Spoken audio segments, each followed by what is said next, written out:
গলসির দিকে নজর রাখবো। গলসিতে পঞ্চায়েত সদস্যের অফিসে আগুন, জেলা তৃণমূল সহ সভাপতির অনুগামীদের বিরুদ্ধে অভিযোগ সামনে আসছে।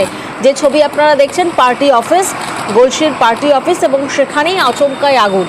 তবে অভিযোগের তীর জেলা তৃণমূল সহ সভাপতির অনুগামীদের বিরুদ্ধে। প্রতিনিধি শরদিন্দু এই মুহূর্তে আমাদের সঙ্গে রয়েছেন। শরদিন্দু, এমন কি ঘটলো যে জেলা তৃণমূল সহ সভাপতির অনুগামীদের বিরুদ্ধেই অভিযোগ সামনে আসছে?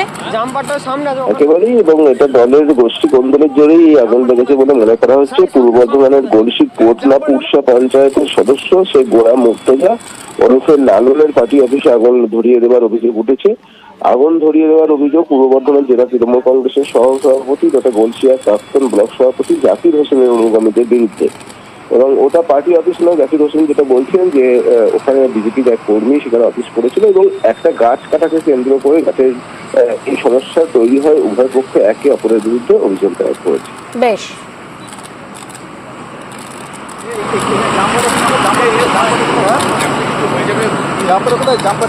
জামপাট্টার সামনে আছে ওখানে।